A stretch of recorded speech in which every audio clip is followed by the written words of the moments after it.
దేవునికి స్తోత్రం. ప్రభువైన యేసుక్రీస్తు నామమున అందరికీ వందనాలు. అందరూ బాగున్నారా?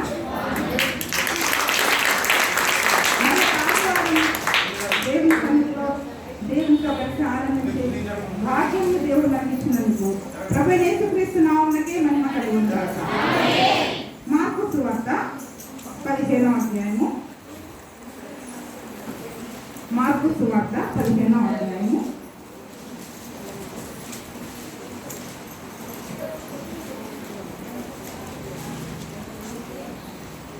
21-22 వచనాలు చదువుతున్నాం. 21-22. కురేనీయుడైన సీమోను అను ఒకడు పల్లెటూరికి వచ్చి ఆ మార్గమున పోవచ్చుండగా ఆయన సిలువను మోయుటకు అతనిని బలవంతం చేసింది. అతడు అలెగ్జాంద్రునకును రూపునకును తండ్రి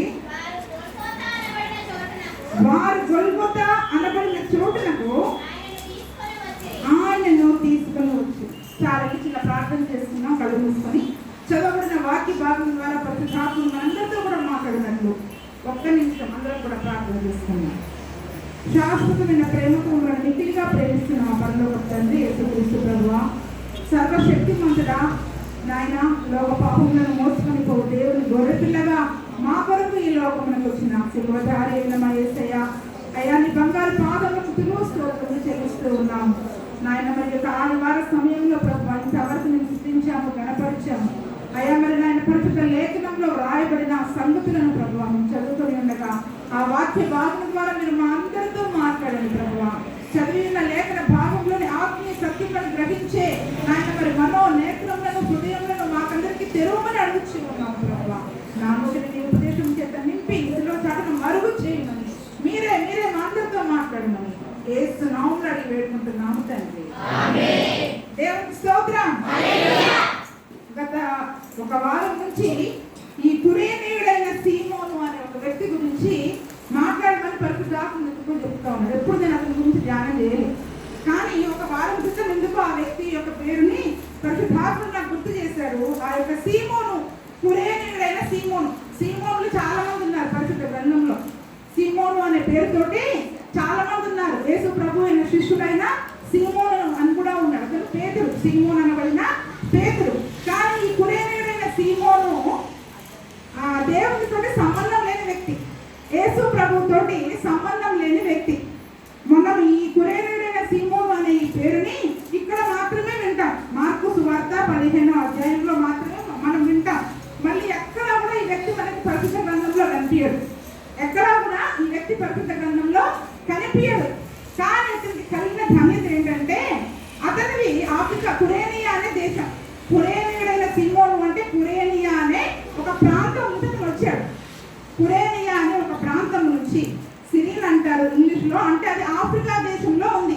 ఆఫ్రికా దేశంలో ఉన్న ఒక ప్రాంతం నుంచి యెరూషలేముకి అతను ఒక పని మీద వచ్చాడు. ఎందుకంటే యేసు ప్రభువుని సిలువకి అప్పగించిన సమయంలో జరిగిన సంగతి అది. యేసు ప్రభువుని సిలువకి అప్పగించి ఉదయం 9 గంటల నుంచి ఆ సిలువ మోస్తూ కూడా తీసుకొని వెళ్తారు కదా, ఆ సమయంలో జరిగిన సంగతి అది. పస్కా పండుగ దినాలు. ఆ దినాలు ఏంటి? పస్కా పండుగ దినాలు. కాబట్టి పస్కా బలి పశువుగా ప్రభువైన యేసుక్రీస్తు మనందరి కొరకు కూడా బలియాగమైనట్టుగా మనం చూస్తాం. అయితే ఆ పస్కా పండుగను ఆచరించడానికి అనేక ప్రాంతాల నుంచి అందరూ కూడా యెరూషలేముకు వస్తారంట.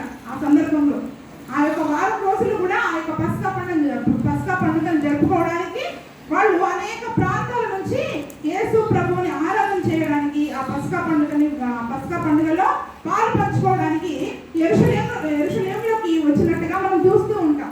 ఎందుకంటే అపోస్తుల కార్యం 8వ అధ్యాయంలో కూడా మనం చూస్తే ఇథియోపియుడైన ఒక నపుంసకుడు యేసు ప్రభువుని ఆరాధన చేయడానికి యెరూషలేములకు వచ్చినట్టుగా మనం చూస్తాం. కాబట్టి ఆయా ప్రాంతాల నుంచి, ఇప్పుడు ఆదివారం సమయంలో ఆయా ప్రాంతాల నుంచి మీరు అందరూ ఎలాగా ఆయన ఆరాధించడానికి ఇక్కడికి వస్తారో, అలాగా దేశాల నుంచి కూడా ఆ పస్కా పండుగ సమయంలో, ఆ సంవత్సరానికి ఒకసారి జరిగే ఆ పస్కా పండుగ సమయంలో అన్ని ప్రాంతాల నుంచి కూడా ఆ యెరూషలేముకి వచ్చేవాళ్ళంట. ఆ సమయంలో ఈ కురేనియా దేశం నుంచి వచ్చిన ఈ సీమోను అనే వ్యక్తి వ్యక్తి ఆ దినమున ఏం చేశాడు? తన మార్గములో వెళుచు ఉన్నాడు. ఇప్పుడు మనం చదువుకున్నాం కదా వాక్య భాగం, మనం ఒకసారి చదువుకున్నాం. 21వ వచనం, 15-21. కురేనీయుడైన సీమోను అను ఒకడు పల్లెటూరు నుండి వచ్చి ఆ మార్గమున పోవుచుండగా, అంటే ఏ మార్గంలో అంటే యేసు ప్రభువుని సిలువ వేయడానికి తీసుకుని వెళ్ళుచున్న మార్గం. అని ఏ మార్గము? యేసు ప్రభుని ఆ యెరూషలేము పట్టణంలో నుంచి ఆ గొల్గొతా అనే ఆ కలువరి సిలువ వరకు కూడా తీసుకుని వెళ్ళే మార్గము. అయితే ఆ యెరూషలేములో నుంచి బయటికి వచ్చి ఆ గొల్గొతా కొండకు తీసుకుని వెళ్తున్న ఆ మార్గంలో ఇక్కడ మనకి లేఖనంలో 2 చోట్ల పల్లెటూరు నుండి వచ్చాడని రాయబడ్డది. కానీ ఇంగ్లీష్ బైబిల్లో అయితే వేరే దేశం నుంచి వచ్చాడని రాయబడ్డది. ఎక్కడి నుంచి? కంట్రీ, అంటే వేరే దేశం నుంచి వచ్చినట్టుగా రాయబడ్డది. ఏదేమైనా కూడా అతను ఆ ప్రాంతం వాడు కాదు. యేసు ప్రభు గురించి అతనికి ఏమాత్రం కూడా తెలీదు. యేసు ప్రభుని ఎరగని వ్యక్తి. యేసు ప్రభు బోధనంటే తనకి తెలీదు. అయితే ఆ మార్గంలో తను వెళ్తూ ఉన్నప్పుడు ఆ యేసు ప్రభుని సిలువ వేయడానికి గొల్గొతా అనే కల్వరిగిరికి తీసుకుని వెళ్తూ ఉన్నాడు. ఆ యేసు ప్రభుని సిలువ వేయడానికి తీసుకుని వెళ్తున్నప్పుడు ఎంతో భయంకరమైన దృశ్యాలు అక్కడ మనం చూస్తాం కదా.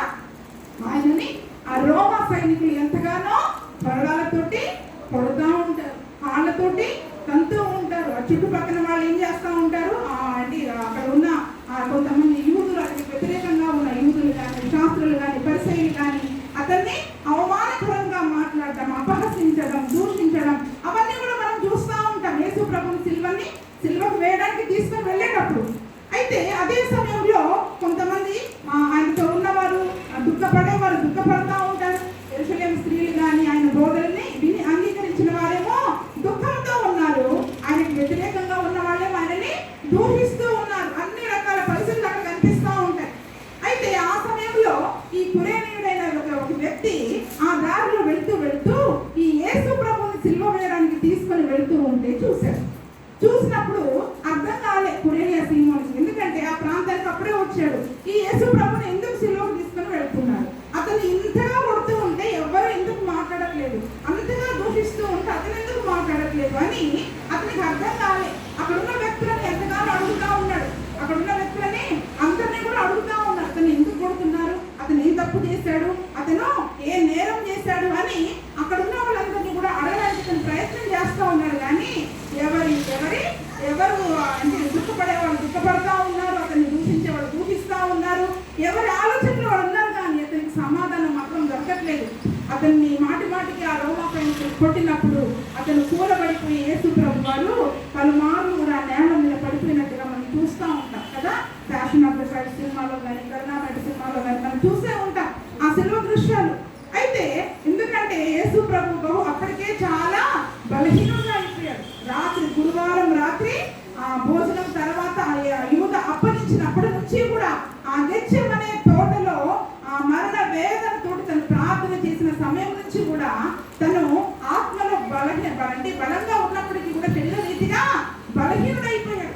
అప్పటికే 39 కొరడా దెబ్బలు అతన్ని కొట్టారు.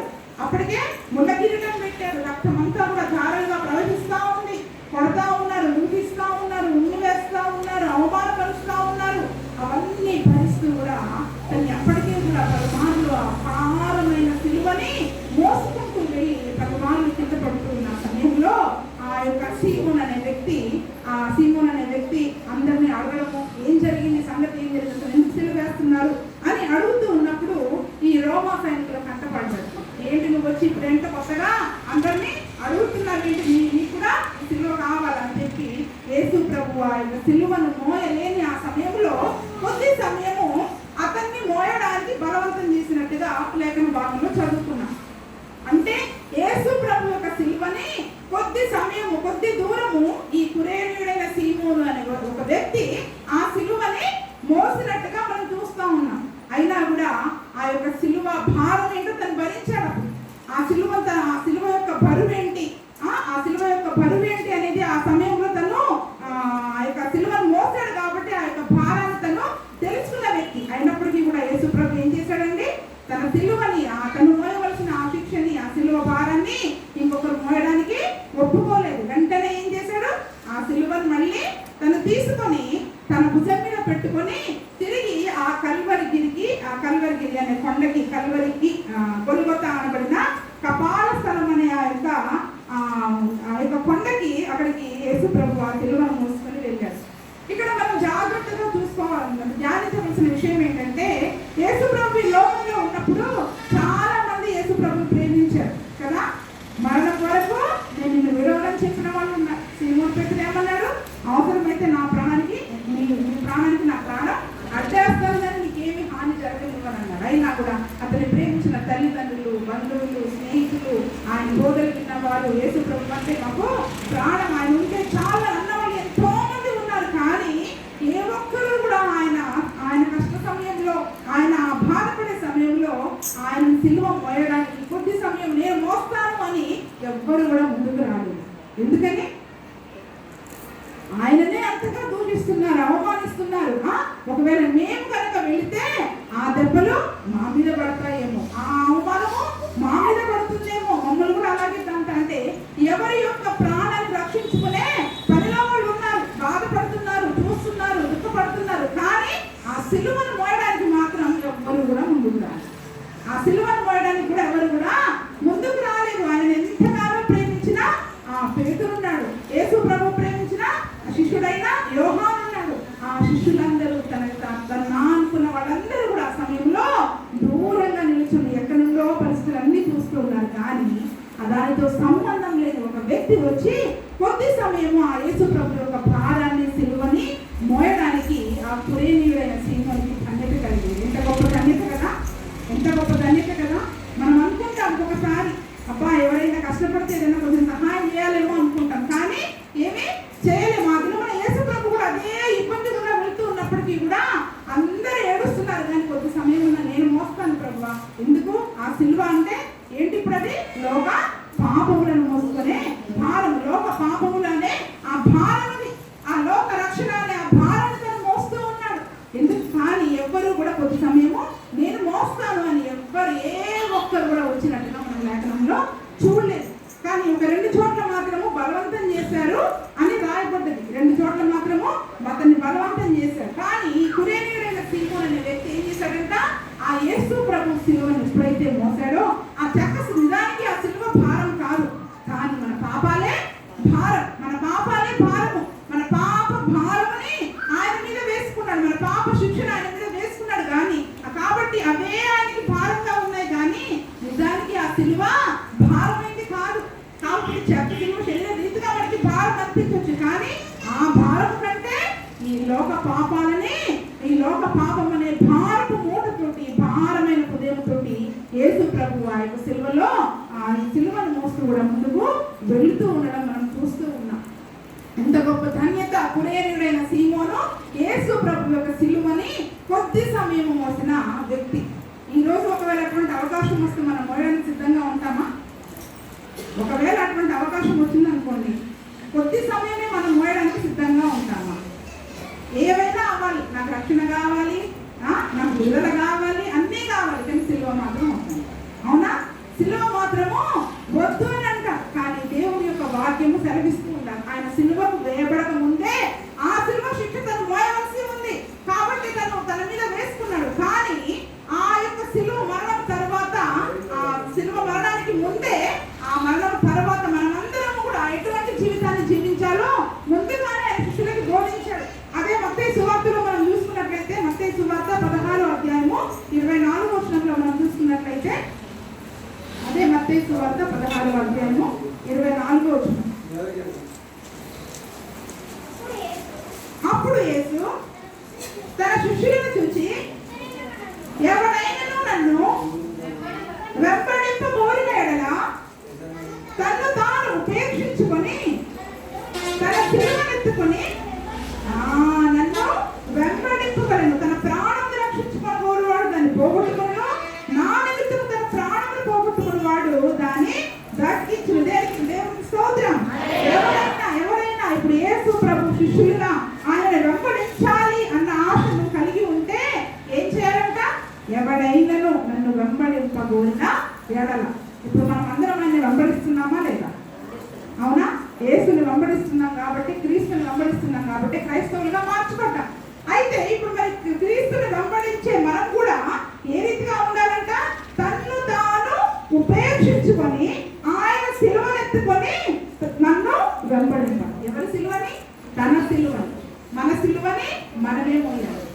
పాప భారాన్ని ఆయన మోసేసాడు, అయిపోయింది.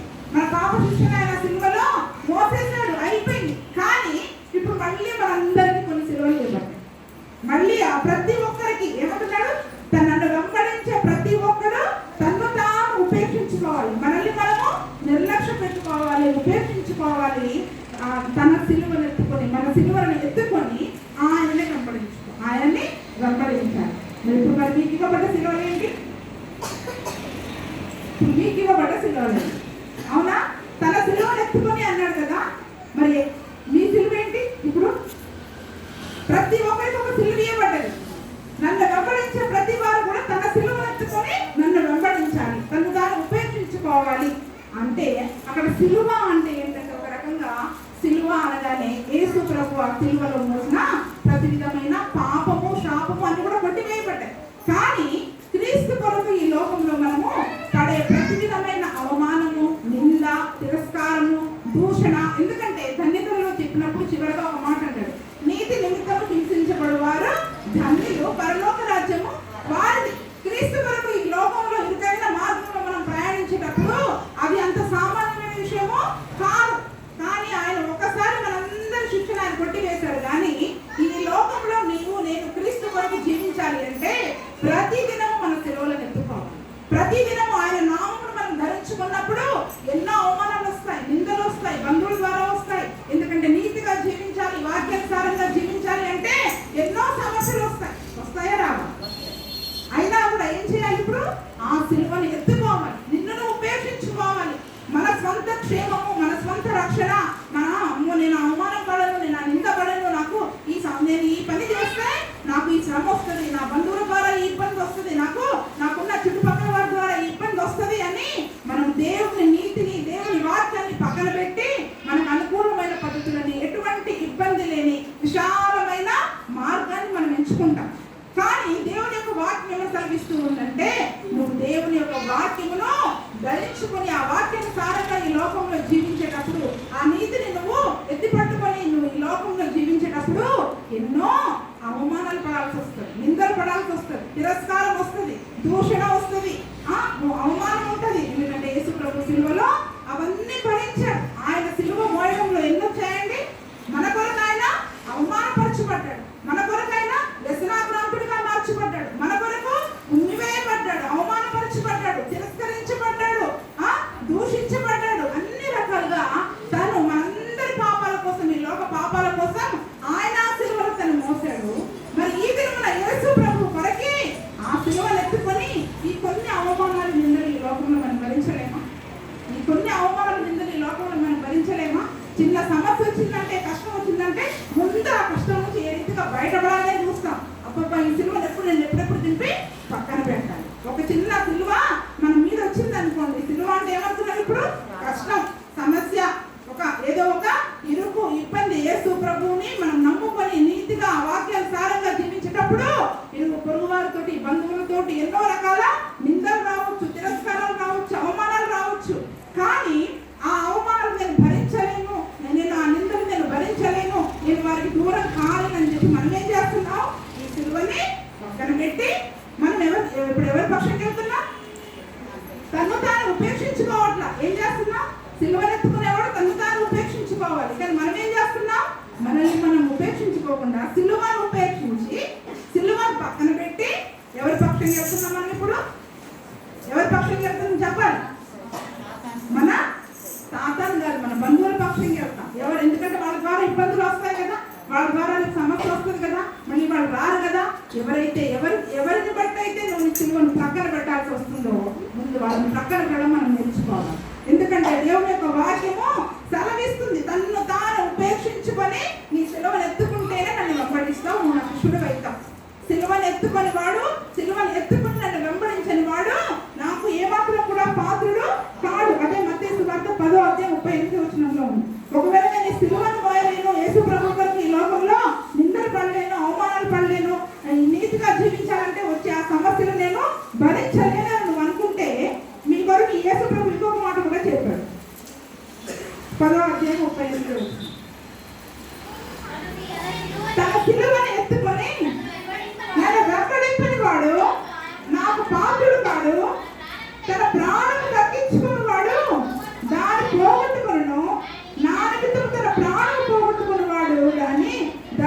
ధరించుకొని, దేవునికి స్తోత్రం.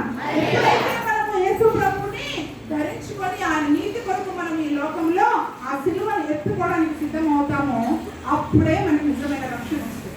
అప్పుడే నిజమైన రక్షణ. అందుకే ఇంకొక మాట చెప్పకూడదు, అంతము వరకు సహించిన వాడే రక్షించబడదు. ఈ అవమానమును, ఈ నిందను, ఇవన్నీ కూడా ఈ లోకంలో యేసు ప్రభువు కొరకు మనం ఎప్పుడైతే సహించగలుగుతామో అప్పుడే మనం రక్షించబడతాం. అప్పుడే మనము రక్షించబడతాం. కాబట్టి ఎవరైతే సిలువను ఎత్తుకొని నన్ను వెంబడింపడో వాడు నాకు పాత్రుడే కాదు. యేసు ప్రభు కొరకు నేను ఒక అవమానం పడను, నేను ఒక అవమానము నేను పడను, ఒక నింద నేను పడను, ఈ కష్టం నేను పడను.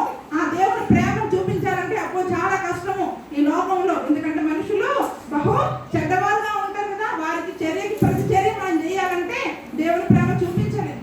మరి దేవుని ప్రేమ చూపించాలి అంటే ఎంతో సాత్వికం కావాలి, ఓర్పు కావాలి, సహనం కావాలి. అలాగుంటే మనం ఈ లోకంలో గెలవలేమని చెప్పి మనం ఏం చేస్తాం? దేవుని యొక్క సిలువను పక్కన పెట్టేసి ఓర్పుని, సహనాన్ని, ప్రేమని అన్నిటిని పక్కన పెట్టి మన శరీరానుసారంగా మనం ఈ లోకంలో ప్రవర్తిస్తూ ఉంటాం. శరీరానుసారంగా ఈ లోకంలో మనము ప్రవర్తిస్తూ ఉంటాం. అంటే మనం ఇప్పుడు ఏం చేస్తాం? సిలువని పక్కన పెట్టాం, సిలువని పక్కన పెట్టేసాం.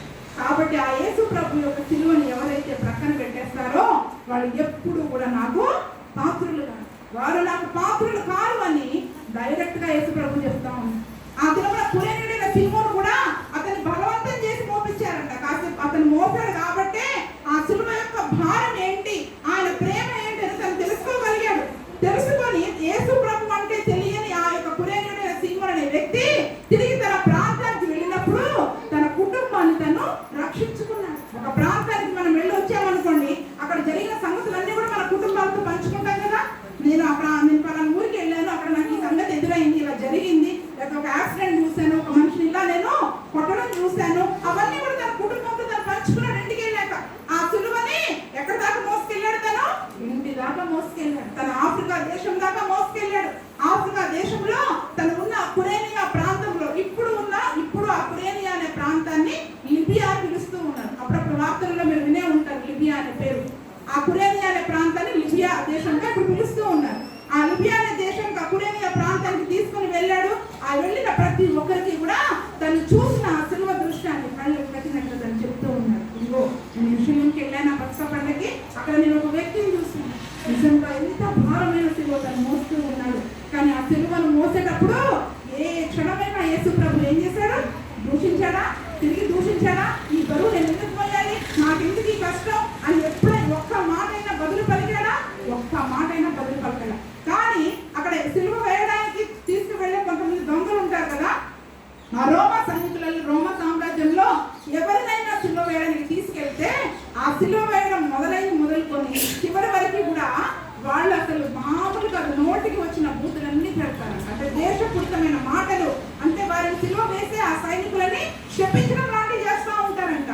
కాబట్టి కొన్నిసార్లు ఏం చేస్తారంట, వాళ్ళు ఎప్పుడైతే మాటలు మొదలు పెడతారో చాలా మంది దొంగలకి అటువంటి ఆ సిలువ శిక్ష వేసే వారికి నాలుకలు కోసేస్తారు.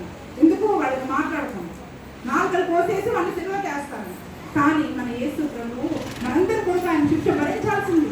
కాబట్టి ఆయన మౌనంగా ఆ సిలువను భరించినప్పుడు ఆ ప్రేమను తను తెలుసుకున్నాడు. కొద్ది సమయం ఆ సిలువను తను మోయడం తోటే ఆ సిలువలోనే ఆ సిలువ ప్రేమను తను తెలుసుకున్నాడు. ఇంటికి వెళ్ళి చెప్పాడు, తన భార్యను చెప్పాడు, తన కుమారులను చెప్పాడు. తనకి 2 కుమారులు, అక్కడ మనం చదువుకున్నాం కదా, అలెగ్జాంద్రునకును రూఫునకును తండ్రి. అతను ఈ అలెగ్జాంద్రు రూఫు అనే వాళ్ళు తర్వాత మళ్ళీ మనకు వచ్చినట్లయితే రోమా పత్రికలో కనిపిస్తారు. ఎందుకంటే ఆ తర్వాత దినాల్లో ఆ సిలువ సువార్తను తెలుసుకునే వాళ్ళు ఆ రోమా ప్రాంతానికి వచ్చేసి సంఘంలో చేర్చబడ్డట్టుగా మనం చూస్తూ ఉంటాం. రోమా పత్రిక 16వ అధ్యాయము చివరి అధ్యాయము 16వ అధ్యాయము 13వ వచనంలో మనం చూస్తాం. ప్రభువునందు ఏర్పరచబడిన రూపునకు వందనములు, అతని తల్లికి, ఆమె నాకును తల్లి. ఏమంత చక్కగా రాస్తూ ఉన్నారు పౌలు గారు ఇక్కడ. ఎవరు? ప్రభువునందు ఏర్పరచబడిన రూపునకును. అక్కడ మనం చూసుకున్నట్టయితే అతను రూపునకును అలెగ్జాంద్రునకును తండ్రి, 2 కుమారులు. కానీ ఆ తర్వాత కాలంలో ఆ రూపస్ అనే ఆ యొక్క వ్యక్తిని, ఆ కొడుకుని తీసుకొని అతని తల్లి ఎక్కడికి వచ్చింది? ఆ కురేనీయుడైన సీమోను చాలా చిన్న వయసులోనే చనిపోయినట్టుగా చరిత్రకారులు చెప్తా ఉంటారు. ఆ తర్వాత ఆ తల్లి ఎప్పుడైతే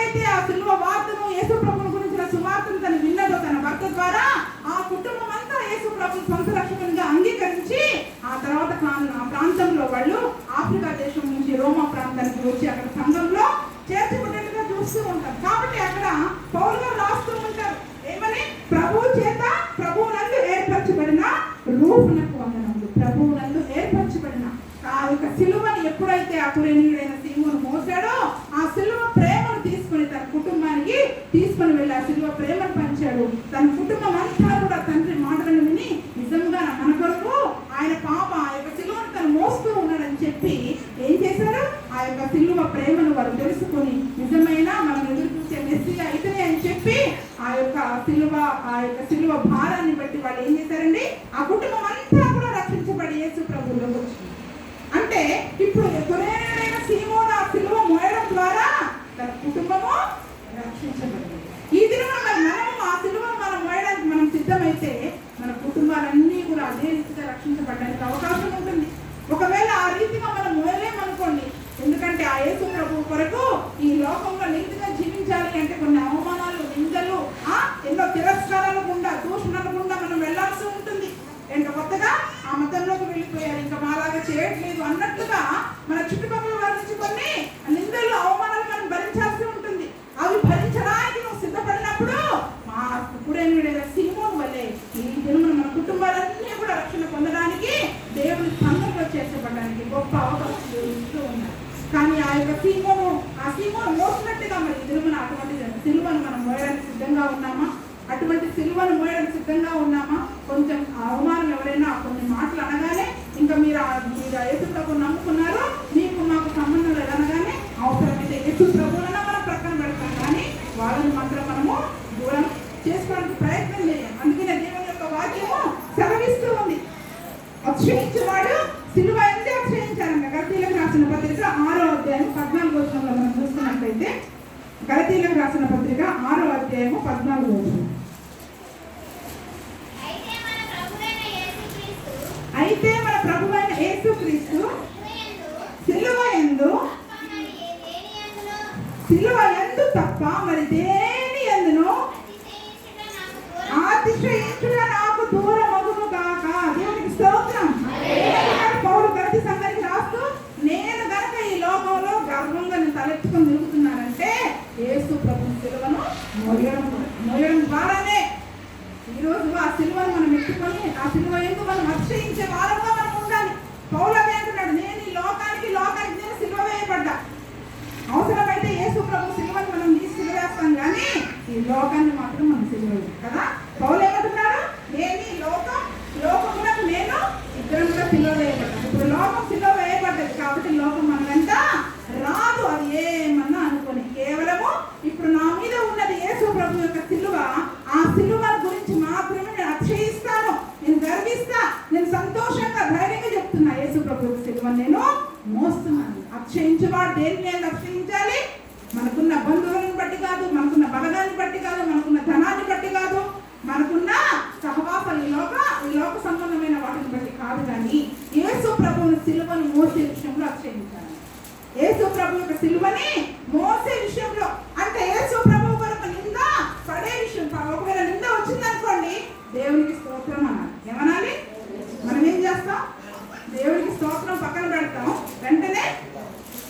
వెంటనే ఒక బయటకు వచ్చేస్తూ ఉంటాయి కదా, మనం తెలియకుండానే కళ్ళ నీళ్ళు వచ్చేస్తుంటాయి. ఒక అవమానం వచ్చింది అనుకోండి, యేసు ప్రభు కొరకు భరించాల్సిన అవమానము వెంటనే ఎవరైనా వాళ్ళని తిరస్కారంగా మాట్లాడారనుకోండి, దూషించారనుకోండి, ఏం చేస్తాం? మరి యేసు ప్రభు ఇవన్నీ మన కొరకు భరించలేదా? మనం ఆయన కొరకు ఈ చిన్న ఈ అవమానాల నిందలే మనం భరించలేకపోతే మరి నీ కొరకు, నా కొరకు ఆ కలువరి సిలువలో ఆయన ఎంత అవమానాన్ని ఓర్చుకున్నాడు. వ్యసనాక్రాంతునిగా, వ్యాధిగ్రస్తునిగా చేయబడ్డాడు, రక్తపు ముద్దగా మార్చబడ్డాడు, స్వరూపమైన సొగసైనను లేని వాణిగా నీ కొరకు, నా కొరకు ఆయన చేయబడితే పర్వాలేదు, కానీ బ్రతికే ఈ ప్రతి దినాలు ఆయన సిలువను మోస్తూ ఆ సిలువ ప్రేమను ప్రకటించే విధానంలో కొన్ని అవమానాలు, కొన్ని నిందలు యేసు ప్రభు కొరకి భరిస్తే తప్ప ఆయనకి పౌలంటున్నాడు, నువ్వు అక్షయించాలి అంటే దేన్ని బట్టి కదా, ఆయన కొరకు నువ్వు సిలువను మోస్తున్నావా దాన్ని బట్టి మాత్రమే అక్షయించు. యేసు ప్రభు నమ్ముకున్నందుకు నీకు శ్రమలు వచ్చాయా, అవమానం వచ్చిందా, నింద వచ్చిందా, దాన్ని బట్టి మాత్రమే నువ్వు అక్షయించు. అప్పుడు అక్షయించినప్పుడు మాత్రమే మన జీవితము ఎంతో ఆ యొక్క రక్షణలో ముందుకు సాగుతుంది.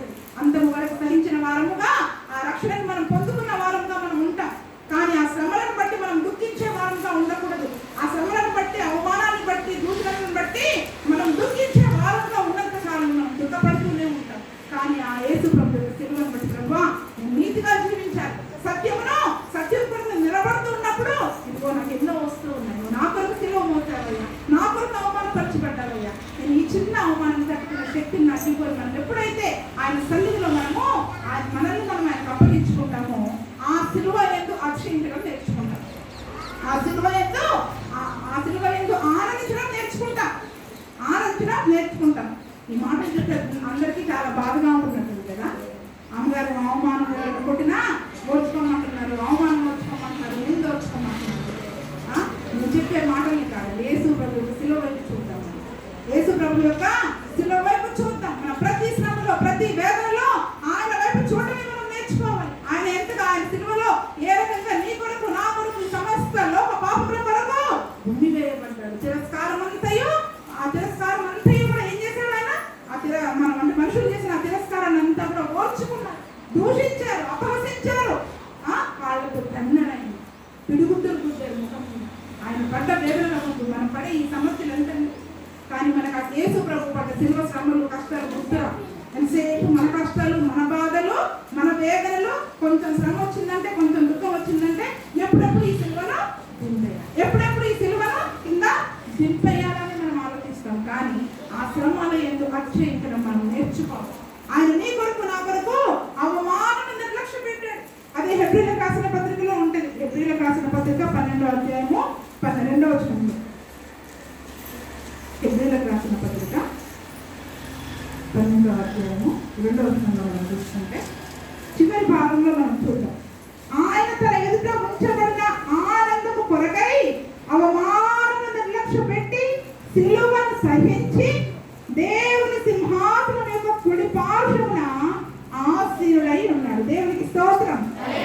2వ వచనం చాలా పెద్దగా ఉంటుంది, చివరి భాగం చదువుకున్నాం. ఆయన తన ఎదుట ఉంచబడిన ఆనందము కొరకి అవమానం నిర్లక్ష్య పెట్టాడంట. ఏంటి తెలుసా ఆయన ఇవ్వబడిన ఆనందం? ఏంటి దేవుని యొక్క ఆనందం? ఒక పాపి రక్షించబడితే దేవునికి ఆనందం. ఒక పాపి ఆ పరలోకానికి చేర్చబడితే ఆయన పొందే నిజమైన ఆనందం. ఈ లోకంలో ఒక పాపి మారు మనసు పొందితే, ఒక పాపి యొక్క పేరు జీవ గ్రంథంలో రాయబడితే అబ్బా పరలోకంలో గొప్ప విందు జరుగుతుందంట, మహానందం అంట పరలోకంలో. ఆయన కలిగే ఆనందం ఏంటంటే మన రక్షణే. నిజమైన ఆయన పొందే ఆనందం ఏంటి? మన రక్షణ కొరకు, ఆయన ఆనందం కొరకు ఉన్న చోట ఆయన మన రక్షణ ఆనందం కొరకు ఏం చేశారంట? అవమానం నిర్లక్ష్య పెట్టాడు. మనము రక్షించబడాలని, మనం ఆ పరలోకానికి చేర్చబడాలని ఆయనకు కలిగిన అవమానం ఏం చేశాడు? నిర్లక్ష్య పెట్టాడు. వేస్తే వేయండి. ఆయన సిలువ వేసే సమయం అంతా కూడా ఆయన యొక్క తలంపుల్లో, ఆయన ధ్యాసలో నీవున్నావు, నేనున్నా, ఈ లోకం యొక్క పాపం ఉంది. ఆయన తలంపుల్లో, ఆయన ధ్యాసలో, అదులో నీవు లేకపోయినట్లయితే, నేను లేకపోయినట్లయితే ఆ సిలువను ప్రక్కన పెట్టేసి, కానీ ప్రతి ఒక్కొక్కరి పేరు ఆయన గుర్తు చేసుకున్నాము. ఈ కుమార్తె యొక్క పాపను నేను భరించాలి, నా కుమారుని పాపను నేను భరించాలి. ఈ సిలువను నేను మోయకపోతే నా కుమార్తె నరకానికి వెళ్ళిపోతుంది. ఈ సిలువను ఇప్పుడు నేను మోయకపోతే, ఈ అవమానాన్ని నేను ఇప్పుడు భరించకపోతే నా బిడ్డ నరకానికి వెళ్తుంది, రక్షణ పొందుకోలేదు, నా పరలోక రాజ్యానికి రాలేదు అని చెప్పి ఆయన తలంపుల్లో మనందరం ఉన్నాం. కాబట్టి ఈ దినం రక్షించబడ్డాం. ఆయన అవమానాన్ని నిర్లక్ష్య పెట్టాడు. ఈ దినం మరి ఆ అవమానంలో నిర్లక్ష్య పెట్టాలి. మనల్ని మనం ఉపేక్షించుకొని ఆ సిలువ ఎందుకు అతిశయించాలి అంటే ఈ దినం మన తలంపుల్లో కూడా ఎవరు ఉండాలి? ఆ యేసు ప్రభు యొక్క సిలువ రూపాన్ని మనం జ్ఞాపకం చేసుకోవాలి. అంతేకాకుండా మన కుటుంబంలో ఎవరైతే ఇంకా మారు మనసు పొందని వారు ఉన్నారో, మన పైన అవమానకరంగా, దూషణకరంగా మాట్లాడే వారు ఉన్నారో, మన రక్షణ లేని కుటుంబ సభ్యులు ఎవరైతే ఉన్నారో వాళ్ళ యొక్క సిలువని ఇప్పుడు మనం మోయాలి. ఎవరు సిలువను మోయాలి? ఇప్పుడు మనము వాళ్ళ కొరకి ఆ సిలువను మోయాలి. మనందరి పాపాల కొరకు ఆయన మోస్తాడు. ఇప్పుడు మన కుటుంబం కొరకు మనము వారి యొక్క సిలువను ఎత్తుకొని మనం ఏం చేయాలి? దేవుని దగ్గరికి తీసుకెళ్ళాలి. ఆ సమయంలో ఎన్నో సమస్యలు వస్తాయి, ఇరుకులు వస్తాయి, ఇబ్బందులు వస్తాయి. కానీ ఆ సిలువ ఎందుకు అతిశయించడం మనం నేర్చుకోవాలి. ఆ వచ్చిన సమస్యలో, కష్టంలో, అవమానంలో, దుఃఖంలో దేవునికి స్తుతులు చెల్లించడం మనం నేర్చుకున్నట్లయితే ఆ సిలువ మనకి భారం అనిపించదు. ఆ అవమానం మనకి భారం అనిపించదు. ఆ నింద మనకి భారం అనిపించదు. ఆ తిరస్కారం మనకి భారం అనిపించదు.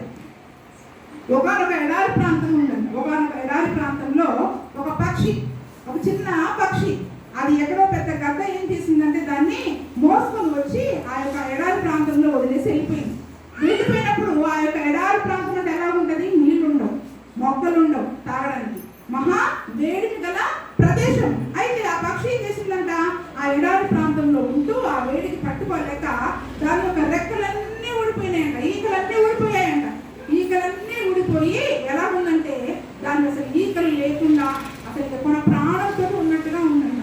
తాగడానికి నీళ్లు లేదు, ఇంత నిల్వ నీడ లేదు, ఎందుకంటే నెడాలి కదా, మొక్కలు ఉండవు కాబట్టి తాగడానికి నీళ్లు లేవు, ఒంటి మీద ఈకలు లేవు, కొంచెం నీడ అనే ప్రదేశం కూడా దానికి లేకుండా ఆ బహు ఎండ, ఆ యొక్క ఎండకి ఆ ఇసుకలు ఇంకా ఎంత కాలుతుంది, ఆ ఇసుకల్లో అది మాటి మాటికి ఏం చేస్తుందంట, ఉండలేక ఎగురుతూ పడుతూ ఆ వేడిగా ఏం చేస్తుందంట, మాటి మాటికి తనకి కలిగిన వేదనను బట్టి, తనకి కలిగిన బాధను బట్టి తన్ను తాను తిట్టుకుంటా ఉందంట.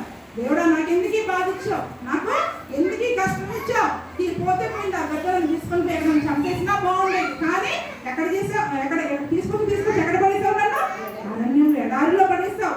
ఎడారిలో తినడానికి తిండి లేదు, తాగడానికి నీళ్లు లేవు, నీరు లేదు, నా ఒంటి మీద ఈకలు లేవు, చచ్చిపోయినా బాగుండు నా ప్రాణం అనుకుని తనకు కలిగిన వేదనను బట్టి, ఆ దుఃఖాన్ని బట్టి మాటి మాటికి ఏం చేస్తుందంటే నేను చనిపోయినా బాగుండు, నాకు ఎందుకు ఇటువంటి స్థితిని కల్పించావని మాటి మాటికి కూడా అది ఆ దేవుణ్ణి అడగడం మొదలు పెడుతూ ఉందంట, దేవుణ్ణి అడుగుతూ ఉందంట. అలాగా కొంత సమయం అయ్యాక ఒక మరుసటి దినమున ఆ ప్రాంతంలో నుంచి ఒక దేవదూత వెళ్తుందంట. ఆ దేవదూత వెళ్తూ ఉంటే అప్పుడు ఈ పక్షి అడిగిందంట దేవదూతని, ఎక్కడికి వెళ్తున్నావు నువ్వు అని అడిగితే నేను దేవుని దగ్గరికి వెళ్తున్నా అన్నాను. అయితే దేవునితో నా సంగతి చెప్పు, ఏమని నా పరిస్థితి చూసావు కదా ఎలా ఉందో, ఒంటి మీద ఈకలు లేవు, తాగడానికి మంచి నీళ్లు లేవు, ఒక నీటి ఊట లేదు, ఉండడానికి కొంచెం చిన్న మొక్కలు కానీ ఏ నీడంగా నాకు లేదు, నా పరిస్థితి నా యొక్క భయంకరమైన నా పరిస్థితి, ఎంత దుఃఖంతో ఉన్నానో, ఎంత వేదనలో ఉన్నానో, ఎంత కృంగిపోయి ఉన్నానో, ఇంకా చచ్చిపోతే బాగుండు అన్నట్టుగా ఉంది నా పరిస్థితి, నా కుటుంబ పరిస్థితి, నా యొక్క జీవన పరిస్థితి. నా పరిస్థితి తీసుకెళ్ళి ఆ దేవుడికి చెప్పవాలి, ఎన్నిసార్లు మొరపెడుతున్నా నాకు చావన్నా ఇవ్వమని, కానీ నాకు చావు కూడా రావట్లేదని ఆ యొక్క దేవదూతతో చెప్పిందంట, కబురు పెట్టిందంట. ఆ దేవదూత దేవుని దగ్గరికి వెళ్ళిందంట. ఎక్కడికి వెళ్ళింది ఇప్పుడు దేవదూత? దేవుని దగ్గరికి వెళ్ళింది. తను వెళ్ళిన పనంతా చూసుకుంది. తన పనంతా అయిపోయాక అడిగిందంట. తన పనంతా అయిపోయాక ఆ పక్షి గురించి దేవుడిని అడిగిందంట. దేవా, మరి నేను వస్తూ మార్గం మధ్యలో ఆ ఎడారిలో ఒక పక్షిని చూశాను, అది దాని యొక్క పరిస్థితి చాలా దయనీయంగా ఉంది, దానికి బంధువులు చుట్టాలు అందరూ ఆమెను విడిచిపెట్టేసి వెళ్ళిపోయారు, ఒంటరిగా అయిపోయింది ఆమెకి, అన్ని అవమానాలు, తిరస్కారాలే, నిందలే, ఒక భయంకరమైన జీవితంగా ఉంది తనకి, కానీ తన యొక్క పరిస్థితి చాలా దయనీయంగా ఉంది, మరి ఎందుకు తనకి చావన్నా ఇవ్వట్లేదు, లేదా మంచి స్థితి అన్నా ఇవ్వట్లేదు, ఇంకా ఎంతకాలం చాలా బాధపడుతూ ఉంది, నాకు కబురు పెట్టింది అని అన్నప్పుడు దేవుడు అన్నాడంట, దానికి ఇంకో 7 ఏళ్ల దాకా కష్టాలు తప్పవను. ఏమన్నాడు? ఇంకో 7 సంవత్సరాల దాకా దానికి ఆ కష్టాలు తప్పవు అని చెప్పాడంట.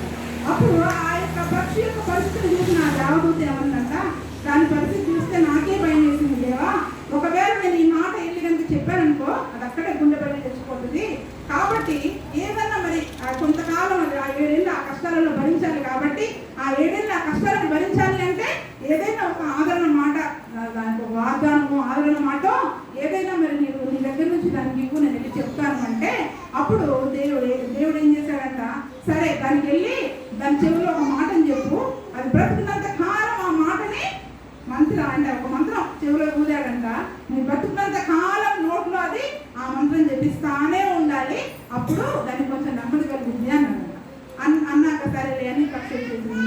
దేవదూత పక్షి దగ్గరికి వచ్చింది.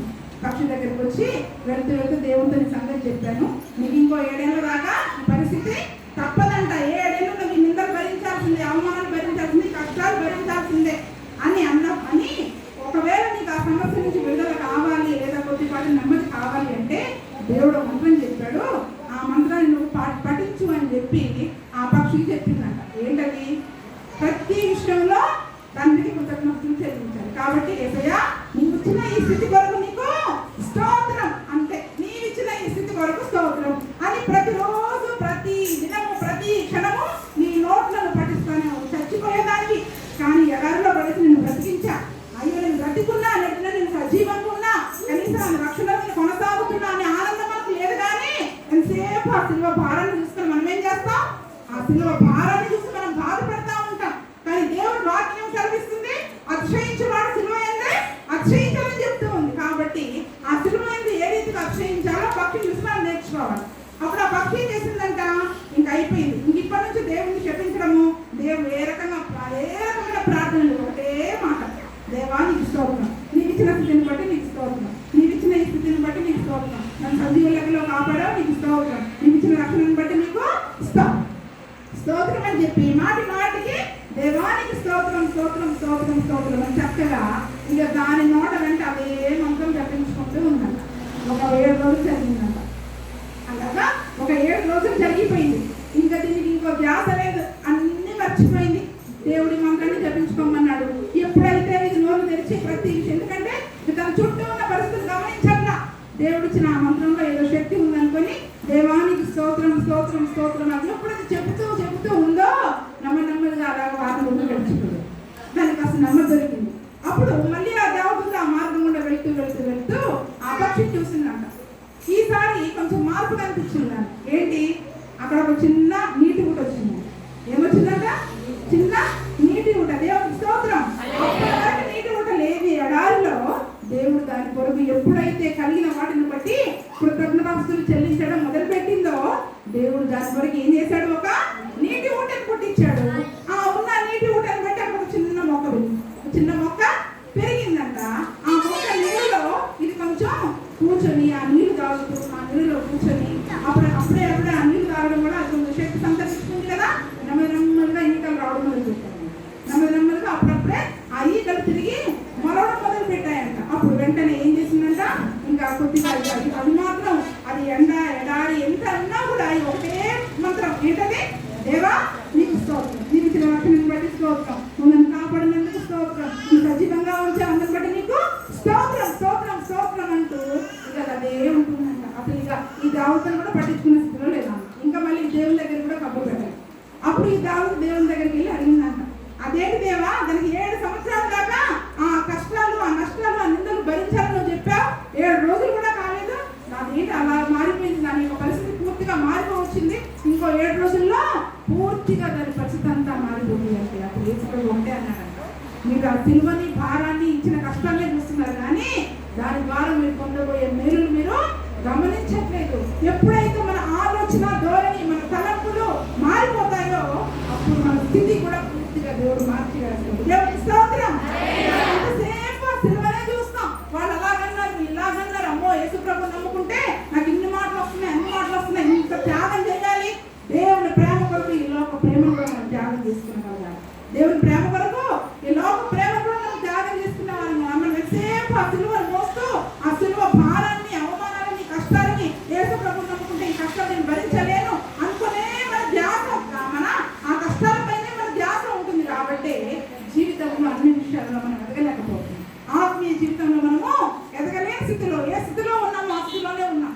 కానీ దేవుడిచ్చిన ఆ సిలువ త్యాగం ద్వారా, దేవుడిచ్చిన ఆ యొక్క రక్షణను బట్టి, దేవుడిచ్చిన ఆ యొక్క ఆ సింహాసనాన్ని బట్టి, ఆ పరలోకంలో దేవుడు మనకి ఇవ్వబోయే భాగ్యాన్ని బట్టి, నేటి దినమున సజీవంగా ఇచ్చిన ఈ సమృద్ధిని బట్టి మనం ఎప్పుడైతే తండ్రి కృతజ్ఞతలు చెల్లించడం మొదలు పెడతామో, దేవుడు అవమానం నిర్లక్ష్య పెట్టినట్టుగా ఆ సిలువ శ్రమను మనం కూడా నిర్లక్ష్య పెట్టాలి. ఇవి నన్ను ఏం చేస్తాయి, యేసుప్రభు ఇంతకంటే సిలువ మోస్తాడు, నేను నా ఒక్కదాన్ని నా కుటుంబం యొక్క సిలువ మోస్తున్నా, లోక పాపం యొక్క సిలువను యేసుప్రభు మోస్తాడు, లోక పాపం యొక్క సిలువను యేసుప్రభు మోస్తూ ఉన్నాడని ఆ వచ్చే కన్నిటిని మీరు వెనక్కి తిప్పేయండి. దేవుడు ఆ యొక్క పక్షి జీవితాన్ని అత్యద్భుతంగా మార్చివేసినట్టు మనం ఇంకా మారదు అనుకున్న మన ప్రతి పరిస్థితిని కూడా మార్చగల శక్తిమంతుడు. దేవునికి స్తోత్రం. మనకున్న సమస్యల్లో ఆ సిలువను ఎత్తుకుని మనం వెంబడించే సమయంలో మనకు కొన్ని కష్టాలు ఉంటాయి, పిలుపులు ఉంటాయి. కానీ అప్పుడైనా సీమోను దాన్ని భారంగా ఎంచలేదు. వాళ్ళు బలవంతం చేసిన నాకెందుకు, నేనేదో నా మార్గాన్ని పోతా ఉన్నాను, నేను ఎందుకు మోయాలి ఈ సిలువ, ఇక్కడ ఇంతమంది చూస్తా ఉన్నారు కదా, ప్రొద్దు నుంచి చూస్తా ఉన్నారు కదా, రాత్రి యేసుప్రభుని పట్టుకున్న దగ్గర నుంచి వెనకాల ఉన్న వాళ్ళే ఉన్నారు కదా, ఆయన మోసిన శిష్యులు ఆయన వెంబడించిన శిష్యులు ఉన్నారు కదా, ఆయన కూడా ఏడ్చే స్త్రీలు ఉన్నారు కదా, వాళ్ళలో 10 మందిని పిలిచి మోయించి వచ్చి అన్నాడా ఏం చేశాడండి. మనం కరుణామయుడు సినిమాలో చూస్తాం, ఒక్క మాట కూడా మౌనం ఏం మాట్లాడు సీమోను యేసుప్రభు కింద పడడము, వెంటనే ఆ శిష్యులు ఆ సిలువను తీసుకొచ్చి ఆ సీమోను భుజం మీద పెట్టగానే ఆ సీమోను వెంటనే దాన్ని మోయడానికి ప్రయత్నం చేస్తూ కింద మీద పడుతూ ఎంతో భారంతో ఆ సిలువను మోస్తారు. యేసుప్రభు పడే శ్రమల ముందు, వేదనల ముందు, మన శ్రమలే పట్టింది. మనం మోసే ఈ కొద్ది సమయమే, మనకున్న శ్రమలు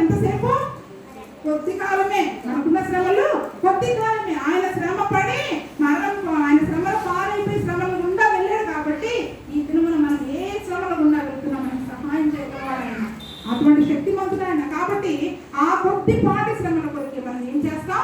దేవుని సిలువను మనం పక్కన పెట్టేస్తే రాబోయే శ్రమల కాలంలో ఆ యొక్క ఉగ్రత నుంచి మనం తప్పించుకోవాలి. ఆ యొక్క ఉగ్రత నుంచి మనము తప్పించుకోలేము. కాబట్టి దేవుడు నీ కొరకు నా కొరకు అవమానం నిర్లక్ష్య పెట్టాడు. ఆ సిలువ శ్రమలో సహించాడు. తిరస్కారాన్ని, దూషణని అన్నింటినీ పక్కన పెట్టాడు. మరి ఈ దినమున మనము కూడా మనల్ని మనం ఉపేక్షించుకొని ఆ సిలువను ఎత్తుకోవడానికి సిద్ధపడతామా? క్రీస్తు ప్రేమను చూపించడానికి, ఆ యొక్క క్రీస్తు సిలువ సువార్తను మనం ప్రకటించడానికి, సిలువ సాక్షిగా ఈ లోకంలో జీవించడానికి ఉపయోగపడతామా? మరి మనం చూసే ప్రతి ఒక్కరు చెప్పగలగాలి, అబ్బా మా యేసు ప్రభువు సిలువను ఏ రీతిగా మోస్తుందండి. ఆ యేసు ప్రభువు లాగానే అంత అవమానమైన, నిందైన అన్నీ కూడా భరిస్తుంది. ఎంత ఓర్పు, ఎంత సహనము అని నలుగురు లోకమంతా కూడా మనలో ఆ యేసు ప్రభువుని సిలువ మోసే వ్యక్తిగా, యేసు ప్రభు యొక్క సిలువను మనం మోసే వ్యక్తులుగా ఈ లోకంకి ఎప్పుడైతే కనిపిస్తామో ఆ పురేయుడైన సింహోని చూసి ఆ కుటుంబం ఏ రీతిగా మారు మనసు పొందిందో, ఆ కుటుంబమే కాదు ఆ ప్రాంతంలో అత్యధికంగా యూదులు, క్రైస్తవులు కలిగిన దేశం అట్ట ఇప్పుడు లిబియా ప్రాంతంలో. ఎందుకు? ఈ సింహోని ఏం చేశాడు? ఆ సిలువ సువార్తని అక్కడ దాకా మోసుకొని తన ప్రాంతం అంతా ఆ యొక్క సిలువకు సాక్షిగా నిలబడ్డాడు. సిలువ సువార్తను అక్కడ ప్రకటించాడు. మరి ఈ సిలువ మనం సిలువ మోయలేకపోతే ఆ సిలువను మనం ప్రకటించలేము. సిలువను మోయలేకపోతే సిలువను మనం ఎప్పటికీ కూడా ప్రకటించలేము. ఆ సిలువను మోస్తేనే ఇదిగో ఈ సిలువను యేసు ప్రభు నా కొరకు మోసాడు, మనందరికీ కూడా ఇచ్చాడు. మన నలుగురికి సాక్షిగా ఈ లోకంలో ఉండగలం. కాబట్టి అక్షయించేవాడు మనము శ్రమల యందు మాత్రమే మనము అక్షయించాలని దేవుని యొక్క వాక్యం సెలవిస్తుంది. ఇంకొక మాట చదువుకొని ముగించుకున్నాం. యాకోబు పత్రిక 1 కొరింథీయులకు రాసిన పత్రిక 1వ అధ్యాయము 23వ వచనం. 1 కొరింథీయులకు రాసిన పత్రిక 1వ అధ్యాయము 23వ వచనం.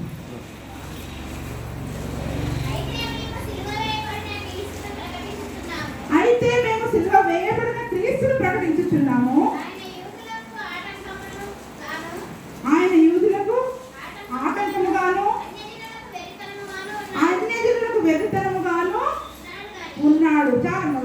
అయితే మేము సిలువ వేయబడిన క్రీస్తుని ప్రకటించు. ఇప్పుడు సిలువ వేయబడిన క్రీస్తుని నువ్వు ప్రకటించాలి అంటే ఆయన సిలువను చూపించాలో చెప్పండి.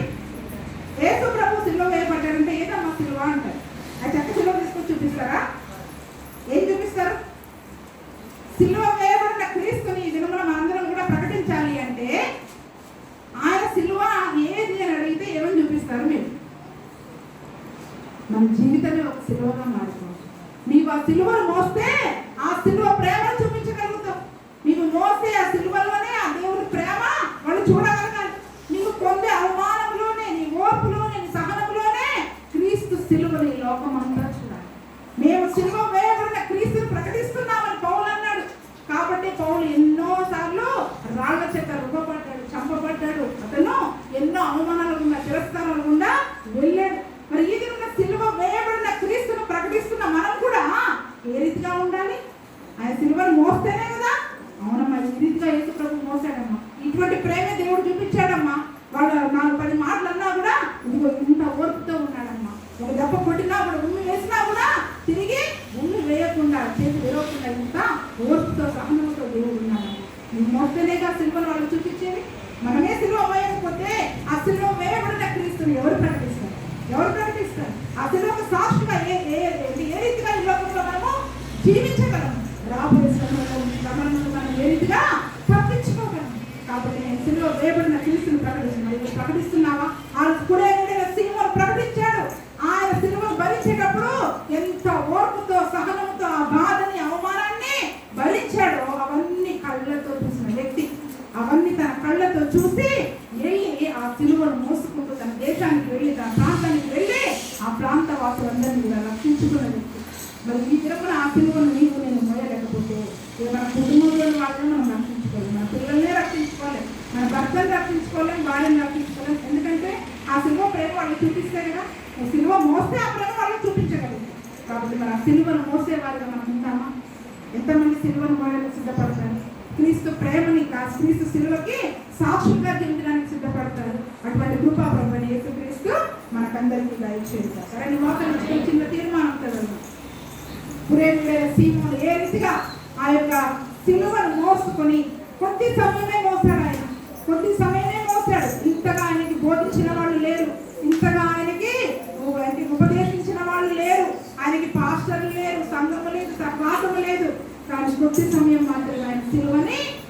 ప్రభు సిలువ దృశ్యాన్ని చూశాడు, ఆ సిలువను మోసాడు. ఆ సిలువను మోసుకుంటూ తన ప్రాంతానికి, తన కుటుంబాన్ని, తన ప్రాంత వాసులని, తన దేశానికి అంతటికీ కూడా రక్షణకి కారకుడయ్యాడు. మరి ఈ దినం మన ప్రభు యేసు ప్రభు చెప్తూ ఉన్నాడు, ఎవరైతే నన్ను వెంబడించాలనుకుంటే తను తాను ఉపేక్షించుకొని తన సిలువను ఎత్తుకుని వెంబడించాలి. ఆ సిలువను ఎత్తుకునే క్రమంలో ఆ యేసు ప్రభు మనం చూసినట్లయితే ఆయన ఏ రీతిగా నీ కొరకు, నా కొరకు, మన రక్షణ కొరకు, మన రక్షణ ఆనందం కొరకు తన అవమానం నిర్లక్ష్య పెట్టాడు. ఆ తిరస్కారం ఏ రీతిగా ఓర్చుకున్నాడో మనం ఆయన వైపు చూసినట్లయితే ఆ సిలువను మనం రక్షించగలుగుతాం, ఆ సిలువను మనం మోయగలుగుతాం. కానీ ఇది మన యేసు ప్రభు సిలువ వైపు చూడలేకపోతే ఈ లోకంలో సిలువను మనం మోయలేదు. కాబట్టి ఆయన నీ కొరకు, నా కొరకు తన అవమానం నిర్లక్ష్య పెట్టాడు, తన తిరస్కారం అంతయో ఓర్చుకున్నాడు. మరి ఆయన కొరకు ఈ లోకంలో క్రీస్తు సిలువ సువార్తను ప్రకటించాలి అంటే మన కుటుంబాన్ని మనం కాపాడుకునే వారంగా, మన చుట్టుపక్కల ఉన్న ప్రాంతాలని, మన చుట్టుపక్కల ఇరుగు పొరుగు వారిని రక్షించాలి అంటే ఆ సిలువను ఓర్పు, ఆ సిలువలో ప్రేమని, ఓర్పుని, సహనముని మనం వారికి మోసి చూపించాలి.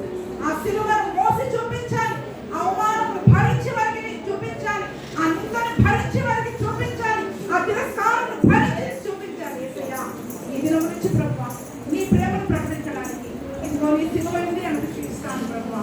నీ సిలువను మోసుకొని వెళ్ళే ధన్యతను నాకు దయచేయి ప్రభువా. అయ్యా కురేనిండిన సీమోనికి ఇంత గొప్ప ధన్యతను ఇచ్చావు ప్రభువా. ఈ దినం లాంటి ధన్యతను నాకు దయచేయగా, అది ధన్యతను నాకు దయచేయగా, నీ సిలువ సాక్షిగా జీవించే ధన్యతను నాకు దయచేయగా. ఎవరైతే వచ్చారో వాళ్ళందరికీ కూడా సహాయం చేయగలవాడైతున్నాడు. ఆ పరిశుద్ధ జీవిత తన యొక్క ఆలోచన విధానాన్ని ఎప్పుడైతే మార్చుకుందో తను పొందే ఆ సిలువ శ్రమల నుంచి తను నెమ్మది పొందుతుంది. ఈ దినమున మనం శ్రమలను చూసి దుఃఖపడవద్దు, బాధపడవద్దు, కలిగే కష్టాన్ని బట్టి మనం దుఃఖపడవద్దు, కృంగిపోవద్దు. ఆ పక్షులాగా దేవుడిచ్చిన ఆ మంత్రాన్ని చెప్పిద్దాం. యేసయ్యా నీవు ఇచ్చిన ప్రతి విధమైన మేలును బట్టి నీకు స్తోత్రం నాయన. మనం పాటలు చక్కగా పాడతాం. యాత్రికుడను ఈ లోకములో సిలువ మోయుచు సాగెదనిలలో, యాత్రికుడను ఈ లోకములో సిలువ మోయుచు సాగెదనిలలో అని మనం పాడుకుంటున్నట్లయితే ఆ సిలువను మోసేవారంగా కూడా ఆయన అడుగుతున్నాడు, ఎవరు సిలువను మోయరో వారు నాకు పాత్రలు కారు. ఆయన డైరెక్ట్ గా చెప్తున్నాడు, ఆయన సిలువను మోసేవారే ఆయనకి పాత్రలు. ఆయన సిలువను మోస్తూ ఆయన ఇచ్చిన ఆ యొక్క నెమ్మది యందు ఆయన ఇచ్చిన జీవమును బట్టి మనం ఆయన చూపించినట్లయితే ఆ సిలువ శ్రమలు కొద్ది కాలమే ఎక్కువ కాలం ఆయన మాకు, ఎందుకంటే ప్రతిదినం ఆయన మన భారాన్ని భరిస్తున్నాడమ్మా.